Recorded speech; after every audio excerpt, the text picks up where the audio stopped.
What is up everyone? Today is the start of a brand new project on the channel.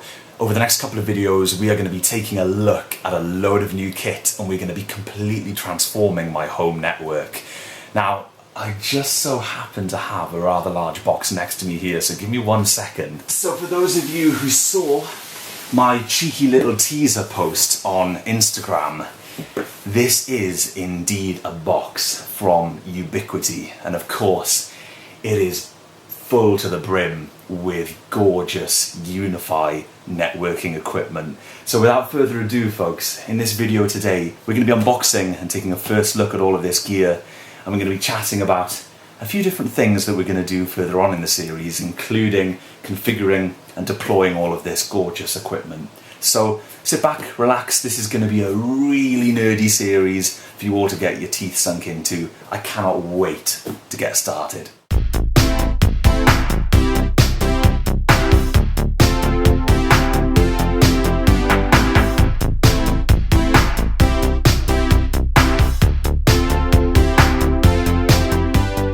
Before we dig into the box, I just have to say a massive thank you to all of the awesome people at Ubiquiti. I did indeed receive all of this equipment completely free of charge, so Ubiquiti, thank you so much for believing in my project and providing me with this equipment. Of course, all of the links to everything in this video are down in the video description if you want to check them out for yourselves. So, let's dig in. I've got a handy knife ready. I'm completely prepared today because this is a big project. Let's see what we've got. Okay. What do we see first, folks? We have got, of course, an access point. This would not be a Unify network upgrade without an access point. So this one in particular is the Unify Nano HD access point. And we will, of course, delve into this a little bit further on in the video.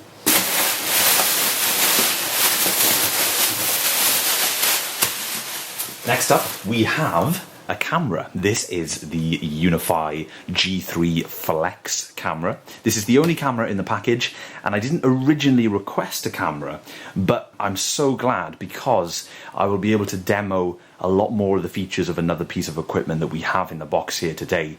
Now, I did think about adding cameras further on down the road and making another series of videos, but it looks like we get a head start and we get to start in this series. So this is absolutely awesome. Just the one camera to begin with, but I will be expanding in the future. Next up in our box of goodies, we have an SFP cable, and this particular one is white in colour and it's quite short in length. So there we have that. And that gives a clue to a few of the other bits and bobs that we've got in here possibly. So next we have a little switch. This guy is the Unify Switch Flex Mini. We've also got some UK power cables, which is awesome because this shipped from a European warehouse, I believe, so it's really great that they've thrown in some UK cabling for me. That's very convenient. And then we just have the two big boys. So oh my word, look at this. This is a Unify Switch 16 PoE Gen 2, and those of you with a keen eye will be able to tell because we have the little screen there. And I'm sure you all know by now what's in the last box. This is, oh my word, that's heavier than I thought it would be. This is the Unify Dream Machine Pro. This is a glorious all-in-one network appliance with so many goodies packed into it. Wow. Okay, I gotta put that down. So here we've got all the kit in front of us. We've got 5 separate pieces of gear plus cabling. Now what's going on, folks? This is a big network upgrade. I am upgrading from a completely kind of dumb, unmanaged network with an unmanaged switch, no real way of configuring things and setting up things, you know, to a complete Unify system that is going to allow me all of the flexibility and much more than I could ever need. Now, I am a complete beginner, I'm a noob, and I'm going to go through this series learning as I go. So we're going to take a look at the products, we're going to configure them, and we're going to deploy them, and we're also going to build up this network physically, and I'm going to show you the full experience with the rack and everything like that. But I am no expert. I've never deployed a piece of Unify gear in my life. So I'm going to learn with you guys. It's going to be great fun. And what we're going to do first of all, we're going to take a look at each piece of equipment individually in this video. We're going to unbox it and we're going to take a look at the hardware. We're also going to pop the hood on a couple of these things, I think, because once they're in the rack, we're not going to be able to really fiddle with them further once they're being used, obviously. So here we have the Udm Pro, or the Unify Dream Machine Pro. This is a fairly new product. So new, in fact, that when I first started thinking about making the switch to a Unify network, I was looking at a more traditional configuration using a USG and a cloud key and some separate switches and stuff like that. But then, of course, more and more info came out on this product and people started to use them, and this is essentially so many different things combined into one single 1U box. So first of all, we have got a little box. We'll take a look at that in a second. And then we have the Dream Machine. Like I said earlier, it's a lot heavier than I thought it was going to be, but I assume there's quite a lot packed in there. We'll take a look on the inside as well, because I am intrigued. So specs-wise, this has a quad-core CPU under the hood. It's an ARM processor, more specifically a Cortex A57, running at 1.7 gigahertz, so quad-core 1.7 gigahertz CPU, backed up with 4 gigs of DDR4 RAM, as well as, conveniently I suppose, 16 gigs of flash storage on board. Here it is in all of its glory. Absolutely solid construction, not any plastic in sight. This thing is built like a tank. And here, of course, on the front, kind of center stage, we have the hard drive Caddy. Now, let's take a look. That is just a tab that peels off, I believe. Let's have a look. Yes, there we go. Just a plastic tab. Now, this is a 3.5 inch drive Caddy, but it also supports 2.5 inch drives. And this is, of course, for use with Unify Protect, because this has a built-in NVR, network video recorder, to use with Unify Protect. And before we delve too much into the Dream Machine, let's just take a quick look at the box of goodies that it came with. So in here we have our European power cable. We've got some documentation underneath, which I think, yes, it has a QR code on it, which is convenient, so we can scan that if we wanted to get the documentation up. Also, we've got the rack ears sat in here that we will take out because we will be popping those on. And we have a little box of screws and stuff. Let's see about sliding this out. Look at that. Wonderful packaging. So we've got the rubber feet for mounting this on a desk if you don't want to put it in the rack, which is cool. We've got our cage nuts and our screws for mounting it in a rack, which is nice to include. And then what I presume are the screws back here for mounting the rack ears. And there's a fifth here, which could possibly be for the hard drive. It looks slightly different there. So we'll take a look at that in a minute and see if that's the case. Because, let's have a little look at the Caddy. Yeah. We'll be putting a single screw in it, it seems, folks, on the corner here. So I'm guessing that's what that fifth screw is. We've got 4 screws here as well. So 4 for each rack ear. 4 screws. That's the fifth, presumably, for that larger hole. Those 4, I'm guessing, for mounting a 2.5 inch drive, because if we look at the Caddy here, we do have 4 screw holes lining up with where a 2.5 inch drive would go. And as you can see from the diagram there, that's where the screws will go in. So yeah, that's convenient that they give you the options for mounting either drive. So the Udm Pro packs a lot into a small space. Now, it's described by Unify as an enterprise security gateway and a network appliance. So not only is this basically your USG, kind of like your USG on steroids, and your firewall and all that stuff, but it's got so much more going on at the same time. So firstly, and what's really cool, I think, it has an embedded controller. It's all sort of one OS. So you don't need a cloud key if you have a Udm Pro. You also don't need to host the Unify controller on any other kind of device, because it's all done within this one box, which is really cool. So I was originally going to go, as I said, with more traditional Unify install with a USG and potentially a cloud key in that, and I was looking at hosting the software on another machine. You don't really have any of those worries with this piece of kit. As well as the controller, we of course touched on the hard drive bay, and that's because this guy is completely out of the box compatible with Unify Protect. All you've got to do is pop in a drive and you're up and running with a Unify Protect system. This is the NVR, and it captures all of your footage and stores it on the drive. And of course you have all of those Unify Protect features as if you had a Cloud Key Gen 2 Plus. So in terms of value, you get, even just between those three things, the USG, the controller capabilities, so like the built-in cloud key if you like, and the NVR, it's an incredible little box. But on top of all that, you get an 8-port switch. So on the front here you have 8 RJ45 1GB ports, and you also have 10 gig capabilities with the 2 Sfp Plus ports on the side here. So the top Sfp Plus port is a WAN port. Being an enterprise piece of equipment, there may be the facility to connect to the internet with an Sfp Plus cable. So, I mean, yeah, wow for those people who can use that, but we'll be using the good old RJ45 copper connection here to connect to my modem. Now, these two ports actually have failover.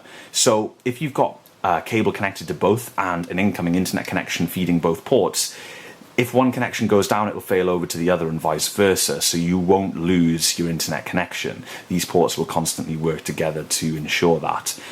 Down here we have an Sfp Plus LAN port, so this is the port to use to connect a 10 gigabit link to the rest of your network. So this may daisy chain through a couple of switches. Again, not something we're going to be using in this series because 1 gig is completely quick enough for my home network needs, but it's there in the future. If I ever want to upgrade and get a 10 gig switch, maybe down the line I'll start editing more heavily from my NAS, or get a newer, more capable NAS, and I may want to hook it up via 10 gig and get a 10 gig card in my desktop. I can get a 10 gig switch and hook it up to my UDM to get complete full throughput with no bottlenecking from this device. So that's something for the future. But in this series, we're going to be using the SFP interface, but it'll be at 1 gig speed due to the switch that I have chosen. So that's absolutely fine. So good connectivity on the box itself. And over here, you guys can see something pretty cool. Let's just do the honors here on camera and peel off the little protective film. Now, all of the new rack mount gear from Ubiquiti is coming with this feature. This is a little 1.3 inch touchscreen right on the device that shows all sorts of different information, and you can actually scroll through different pages and look at different stuff right here on the front of the panel without logging into anything. It's just there. Very convenient. We'll take a look at that once we configure the device, and then of course we'll see all the information on the screen. So that's the front panel. So let's spin it around and take a look at the back. One thing I will say beforehand is we do have some ventilation slots here at the top of the device. So that will become more clear, I think, when we open it up and take a look at the cooling. So back panel, we can see more of these ventilation slots, as well as the standard IEC power input. And also over here, we've got this rather peculiar looking thing.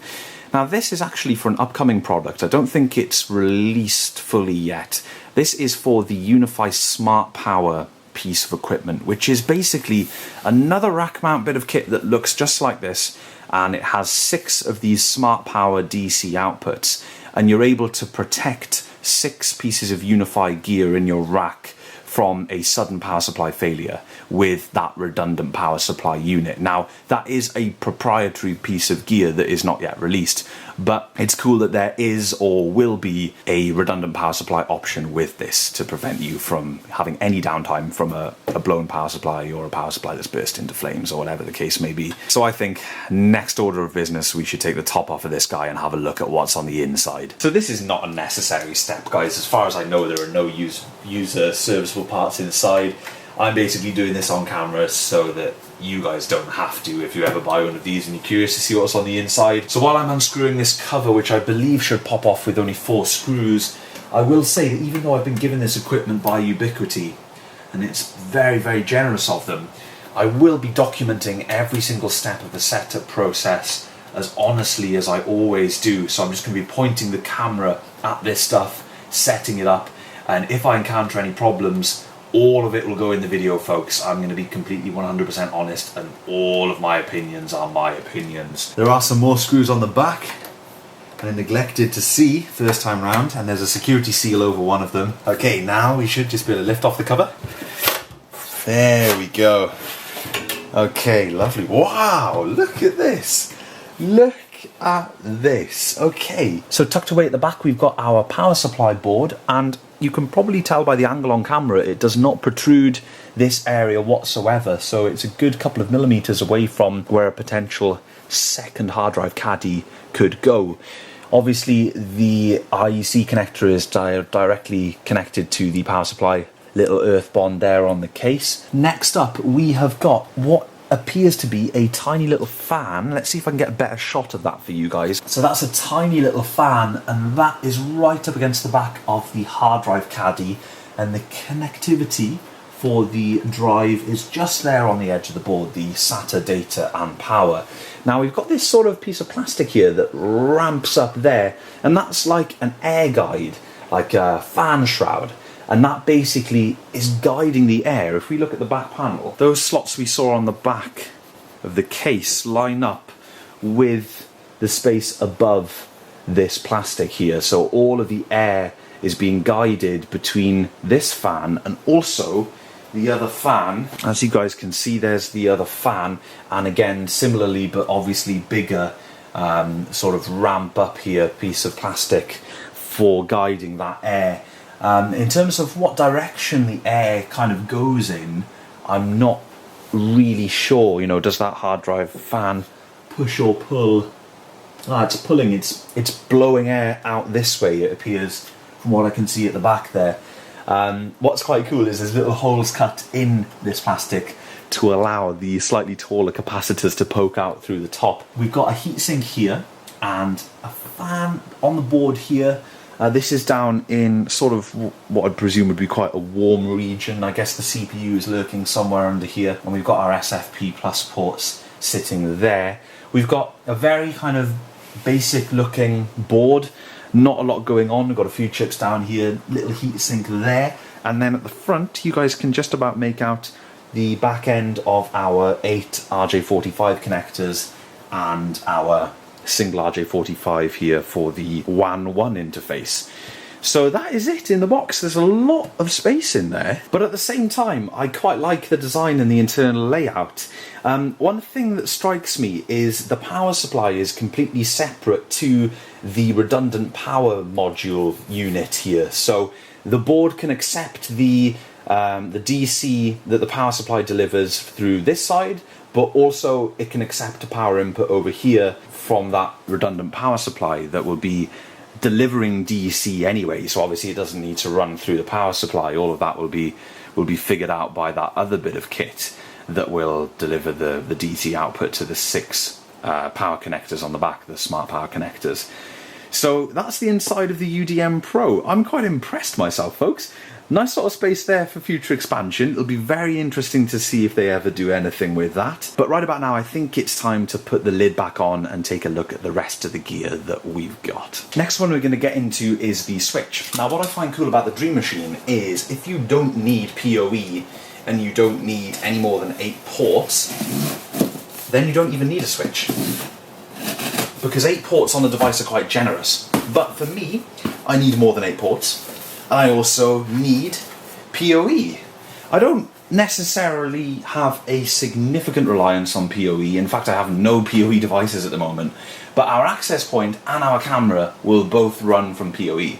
So, I mean, I could use injectors and not have a switch, but for future expandability, getting more cameras, it's nice to have a PoE switch. So this is a 16-port switch, 8 of which are 803.AT PoE Plus ports. They are auto-sensing, and the other 8 are regular gigabit RJ45 ports. So, similarly to the UDM, we've got the little box of tricks, and we can, at this point, guess what's going to be in here. We got the European power cable, a quick start guide of some sort down the bottom there, as well as rack ears, and this time no little box because we only have this little bag on the side containing all of our mounting screws. So let's pop that back in and we'll get the switch out. Very similar packaging to the UDM, but one noticeable difference: the switch is a lot lighter. It's still a very heavy and substantial feeling piece of equipment for a switch, but definitely lighter than the UDM. Okay, lovely. There it is. So as you can see, quite shallow depth for a PoE switch. Definitely quite shallow. Looking good. Okay, let's plonk this down on the desk and take a closer look at it. Over on the left, once again, we have our 1.3-inch touchscreen. Really looking forward to seeing exactly what's displayed on this. I've tried to stay away from videos. Obviously, I've done my research about these devices, but I've kind of been trying to look at more, you know, data sheets and written stuff as opposed to videos, because I didn't want to really spoil the experience of the touchscreen and stuff for me, as well as this kit overall. You know, I wanted to give you guys a really kind of fresh look and just a totally kind of me being a complete beginner at this. So it will definitely be exciting. Coming across, we've got similar ventilation to what we saw on the UDM. So it's a nice continuation of that design and of course provides ventilation for this switch. We have got then ports wise, 16 1 gig Ethernet ports, RJ45s. First 8, as I said, support PoE, auto-scenting PoE, 802.3AT PoE+, and then the last 8 are just standard non-PoE ports. So on my setup, I will have 16 total non-PoE ports available to me, as well as 8 PoE ports, which will be perfect. At the moment, I'll just have an access point and a camera, and then I've got 6 more for future expansion, which is great. Coming over, we've got the Sfp ports. Now, it's important to note that unlike the UDM, these are not Sfp plus 10 gig ports. These are just 1 gig links. So you've got 2 here, you could link in and then back out to another switch. That's absolutely fine. And we're going to link using Sfp to the UDM because it allows us to leave all of our RJ45 ports free. But there's no real speed benefit to doing so with this switch because it's 1 gig, these are 1 gig. If you want to do a 10 gig link, that is completely possible with Unify, obviously. They do have a Pro line of switches, and there are a couple of differences, including the 10 gig Sfp Plus ports, as well as, if we turn this round, you will notice this model does not come with the redundant power features of the UDM or the Pro switches. So this switch is a little more basic. Of course, it has a standard power input over here. This switch is a little more basic, but it allows them to keep the cost down. So what you get here, like price to performance ratio, or I guess value for money is a better way to say it. You're getting a lot of switch for your money. It's a layer 2 managed switch, and you're also getting 8 PoE ports and, you know, all the lovely Unify goodness. So it's a nice bit of kit for the price. As I say, links down in the video description if you want to check it out. I didn't want to go mega overkill on a Pro switch. You know, this is my home network and this is perfect for me. I chose a 16 port version as well because I knew there was 8 ports on the Udm Pro. I've got a 24 port patch panel, so all of that lines up really nicely. You can't actually, as far as I'm aware, you can't get a 16 port Pro version. I believe the Pro begins at 24 ports and there's a 24 and a 48, I believe, at the time of filming this video anyway, but you know, don't quote me on that. Use the links in the video description and check out the kit for yourselves if you're interested. So yeah, that's my switch, and I'm actually very excited about this, probably more than your average person unboxing a new switch, because this is my first ever managed switch. I have got a dumb switch in my rack. I have done since I put the network together 3 or 4 years ago, so this will be a real treat, being able to say, hey, this port do that and this port do this and all that cool stuff. It'll be great fun. So we'll save all that for the next part of the video. Let's carry on taking a look at the rest of the equipment. And just before we move these away, actually, let's take a look at how they look together. So in my rack, I'll have them stacked, I think, pretty much next to each other because it just looks so nice. And that is how we're looking. Look how clean that is. The design is identical between the two. Everything lines up beautifully. Everything looks the same. It really is gorgeous looking kit. So really chuffed with that. This is all of the stuff that's going in the rack, a complete new heart to the network. Next up, I'm going to talk about the secondary switch that we're going to be using in this network install. For those of you who watched my network videos, you'll know that I've got my core 24-port switch in the rack, and then I've got a secondary 8-port downstairs in the entertainment setup, and that feeds all of the devices under the TV. So I didn't necessarily have to replace that switch. You could quite easily hook a dumb switch up to a Unify network. But the availability of this product, which is also fairly new, I believe, makes it very easy to add additional managed switches around your home. How many times can I say switch? I can barely say the word anymore. So this is powered by PoE, which makes it very convenient. It doesn't need power. Currently, the switch I have down there is hooked up with a transformer. It takes up one very valuable 13 amp socket all to itself. This guy is powered by PoE. It's a 5-port switch. You power it via the first one, and it's obviously getting communication to your network that way, and then you've got 4 ports to play with. So let's dig in and have a look. This is the USW Flex Mini, the Unify Switch Flex Mini. Nice. Inside the box, first of all, they actually give you, which I think is brilliant, especially considering the price point, they give you a USB-C plug and cable. So if you don't have a PoE switch, it's still really easy to pop these around your home. They are so affordable, folks, and they still give you the USB-C charger, so it's not like you have to have a PoE switch or you have to find a USB-C power cable, which is great. And then we've got some documentation, and here it is. This is it. This is a managed switch. Look at it, it's tiny. So on the back, we've got the USB-C connector. That will give power to the switch, but you don't have to. You can power it over PoE in port 1, like I said. It's worth noting that the Flex Mini in particular can't do anything with the PoE once it's been powered. So some of the other Unify small switches, I believe the Flex, the normal switch Flex, and some of the 8-port ones can take in PoE and then they can dish them out.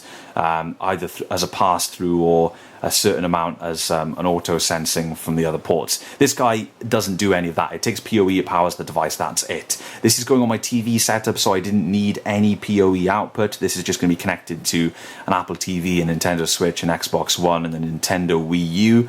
So no need for PoE at all, and this is a tiny little device that you can tuck away. So wonderful. I've only got one network dropped down to the back of the TV. That's why I need a switch down there. And of course, you'll only be using one of those devices at a time anyway, so it's no problem at all. Much more difficult for me to get 4 or 5 drops down there than throwing in a quick switch. So this will be replacing the 8-port dumb switch that's down there right now. Next up, we've got the camera. This is the G3 Flex indoor-outdoor camera. This is a very compact little 170-gram CCTV camera that works with Unify Protect. We've got just one camera here today, but I hope to make a video in the future and expand my collection of cameras and add them around the place. Here is the camera itself, and it is indeed very light. We're going to leave the protective cover on the lens for now, but it does have infrared capabilities, so it'll switch to night vision and switch back and forth depending on lighting conditions, and all those kind of settings are configurable. It swings from side to side, so when you mount it you can move it left, right, and I believe, does she go? Let's have a look. Yes, the lens assembly tilts up and down like that, so once you've mounted it you can point it in whatever direction you want, and you can change the orientation and stuff in software. At the back we've got a single, ooh, hang on a sec, let's have a look.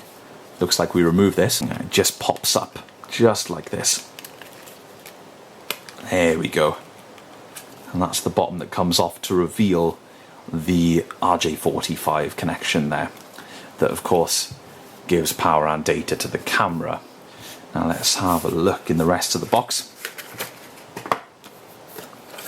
Got some documentation and 2 mounts. Now this is the indoor mount that will allow you to mount it on the wall or on the ceiling, on a hard ceiling.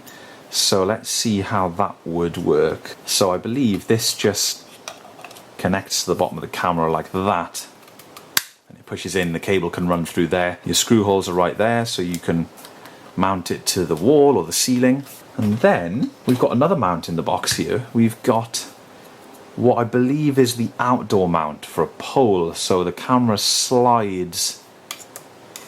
Maybe we've got to take this off. Yeah, check this out. This is the pole mount, so it slides in the bottom of the camera like that. And then I believe they include some zip ties, and then you can zip tie it to a pole outside. And they include some screws as well as some wall plugs for mounting inside. So you get the indoor and the outdoor mount with the camera. I believe there's another mount available that allows you to put this in like a suspended ceiling and not have it stick out all the way. You can get it just poking out the bottom of the ceiling there. That mount is sold separately. But there are lots of mounting options for this camera. It's a nice, neat little compact bit of kit. I will be using the... Yeah, that's the desktop base for it as well, so it comes with that fitted. With that installed, you can just sit it on something. So if you've got a shelf up high or somewhere that's kind of appropriate for the camera to be, you don't even have to worry about drilling anything and mounting it on a wall or a ceiling. You can just plonk it down on the surface. So that's quite handy. And then, again, that's the indoor mount, so that's the mount I'll be using directly onto a hard ceiling with the cable coming from behind, presumably, with my setup. Just thinking about it off the top of my head, so let's see how that would work for me. I'm kind of thinking at the moment, guys, that this is going to go in the hallway downstairs. So, yeah, I'd mount it on the ceiling. It would sit on the ceiling like that, and then my cable would run in the back there, and I'll probably run my cable in some nice little trunking or something. We'll take a look at that complete installation of the camera either later on in this video, or depending on runtime, not of this video in particular, in this video series, depending on runtime, we may take a look at that in an additional video further on down the line, just talking about Unify Protect. But regardless, when we set up the UDM and set up the network and configure everything, we'll have this camera on the network, even if it's just sitting on my desk, so that we can set it all up and things. So that's not a problem. We will, at some point, whether it's in this series or in a future video, be taking a look at mounting options and stuff for this camera. So again, 1080p, 25 frames per second, quite an affordable little camera, nicely made, solid bit of kit. Nice hard plastic, indoor, outdoor use. Few little things that you've got to watch out for if you're mounting it outdoor, but everything's listed online, and they include the outdoor mount, which is great. So that is the G3 Flex camera. So last but certainly not least, we have my access point. This is the Unify Nano HD. A very small bit of kit, but very mighty. So this is an 802.11ac Wave 2 access point, and reeling off just a couple of specs before we open the box. On the 5 GHz band, we're looking at a multi-user 4x4 MIMO with a throughput of 1.733 gigabits per second, or 1,733 megabits per second. And then on the 2.4 GHz radio, we have 2x2 MIMO and a throughput of 300 megabits per second. This access point can support 200 plus users, so it is well and truly an enterprise bit of kit. Way overkill for the home. So this is going to replace my 2 access points that I have currently, and I think it's going to do a damn good job. So it was a choice between this and the very popular and well established, come on knife, Unify Ap Ac Pro, which is a device that is quite similar to this one spec-wise. That one, I believe, is a little quicker on the 2.4 GHz band, but this is a lot smaller, and this, in theory, is capable of a lot more on the 5 GHz band, thanks to that multi-user 4x4 MIMO, but that's not something that I would probably see in my home in terms of an improvement from one to the other, with only around 10 devices or so connected via Wi-Fi. So this is serious overkill for me, but it should do the trick. So let's take a look. Here it is. Wow. Okay, that's nice. Let's get it out. So this is pretty tiny, folks. Very small indeed. As you can see, I can just hold it there in the palm of my hand. That's a lot of Wi-Fi technology and a lot of Wi-Fi capability built into such a small device right there. I can't quite get over that. Now, I haven't exactly seen the other ones in person, but I still wasn't expecting the Nano HD to be this small. So there it is, complete with the wall mount bracket. So I believe it's as simple as screwing this on the wall, and then obviously we can just click the access point into place. It rotates just like that and snaps in. So mount that straight on the wall and job done. I'm hoping that that will go over my existing mount for the Airport Extreme quite happily and cover up all the holes and stuff, and then it'll be a nice clean install. So on the bottom of the device we can see the little reset button as well as the RJ45 connector. This is powered over 802.3AF PoE+, so it'll work with my switch. I will no longer need to run that thick power cable through the wall. I'll be able to just leave the network feed there, and that'll power the device as well, which is great. So while doing this, we're simplifying and cleaning up my network as well. The network is becoming much more capable and much more powerful, yet physically it's becoming a lot simpler, which is really nice. So we're going to be using that mount. Next up we have got just a little kind of piece of card here that shows you some basic stuff. We've got a QR code there and it talks about the app. I have downloaded the app in preparation for this video series, and we will be taking a look at that app to set up a couple of these things maybe. Here we've got another mount for the device, I believe. Yes, I believe in conjunction with this goes above a suspended ceiling. So if you wanted to mount this on a ceiling tile or something like that, you'd put this above, and then this would like sandwich in the ceiling tile and it'd be nice and secure on the ceiling. So it's cool they include that. There's also another mount available, which is a flush mount. So you can get this guy, even though it's really tiny, you can get it even more low profile and get it right up in the ceiling, I believe, with a specific low profile mount, which is sold separately. So they do include the PoE injector. That's quite an interesting thing to note. If you don't have a PoE switch, you can still go ahead and buy this access point. So power in there, and then we've just got in and out for our connection to the access point, as well as connection to the rest of the network. European power cable for that, and we have some screws. So we've got the long screws that would support the mounting for a suspended ceiling, and we've got some shorter screws and some wall plugs there for the standard wall mount. So it's great they include screws once again. We probably won't need any of that stuff, so let's put that back. There we have it. So this access point, like I said, is going to be directly replacing my Airport Extreme. It's going in the same physical location as my Airport, but it's also replacing the functionality of my second access point upstairs, which is my Apple Time Capsule. Now, we're not heavy Wi-Fi users. We have 2 MacBooks, 2 phones, a single iPad, and a couple of other devices, some Amazon Alexa stuff, as well as a Logitech Harmony Hub, and just a couple of things. So we're not heavy users of Wi-Fi, because most of our kit is indeed connected via Ethernet. Currently my Wi-Fi performance is sort of adequate, it's completely fine. We get lower signal in some rooms, most notably the kitchen, which is in the extension of our home. So there's a big thick exterior wall separating where the access points are and where my kitchen is. We get weaker signal in there, and the signal is not that great out in the back garden. I tend to switch to mobile data if I'm outside and I need to connect to the internet on my phone for whatever reason. So it'll be nice to have better Wi-Fi performance, but that isn't the main reason why we're making the switch to the Unify network. Primarily, this is all about management and flexibility, as I said previously. So carrying over that management to my Wi-Fi, I will now be able to create and customize different SSIDs and run different networks from a single access point. So this will allow me to do loads of cool stuff with separation of my different devices and host different networks. I'll show a lot more about that in the next part of the video, where we actually configure all of the gear, because I do have a plan as to what I'd like to do with my separate networks and all of the stuff that I want to use. So there we have it, the Unify Nano HD, and once again, really is small.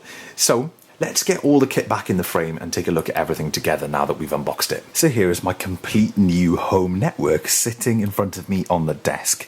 Nice and simple, nice and clean. The 2 main devices that will be going in the rack, this small switch for my TV setup, the access point for my home, and my first of hopefully a few cameras to get a good feel of Unify Protect. Now what I'm going to do before we go any further, I'm actually going to mount the rack ears on the devices. So I've dug out the rack ears and the screws for both the Switch and the Dream Machine. The reason I'm going to do this is because it's an easy way to grab onto the devices and move them around. I'm so scared of dropping some of this equipment, and it is a little slippery because obviously I don't have the feet attached or anything like that. So it'll just be an easy way to grab onto stuff and move them around. So I'm going to quickly do that and then we're going to carry on. So with the rack ears on, my next port of call to prepare this stuff is the installation of a hard drive. I picked this guy up today. This is a Western Digital WD Purple 2TB drive. It's actually quite an interesting time for me today because it's my first ever time using a purple WD drive, because I've never really had any dealings with surveillance stuff at all. And that actually completes my experience with all of the colours of the WD drives. So I've been waiting for an excuse to check out the purple drives, and here we have it. What better way than to install one into my brand new Udm Pro to use with my first ever camera. So there's the drive. I chose a 2TB drive because at the moment I only have a single camera. This does 25 frames per second 1080p. I don't have to have a frame rate that high obviously, and I'm probably only going to purchase realistically another probably 2 cameras to give me a 3-camera setup. So a 2TB drive is ample for me at this moment. So let's install it. Here's our drive caddy and the connectors facing the back. So I've just seen this on the side of the caddy. We've got the word pull. So the mechanism for this, it kind of clicked in and it's grabbing onto the drive there on the side. But to get the drive out, you can pull that and then you can yank the drive from the top.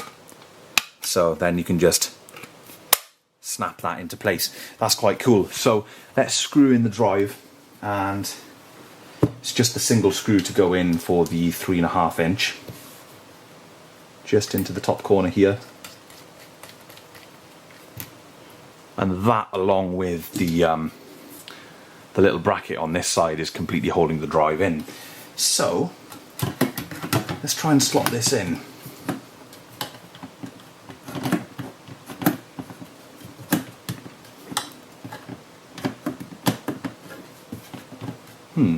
Okay, let's give this another go. So here's the drive, here's the front of the UDM,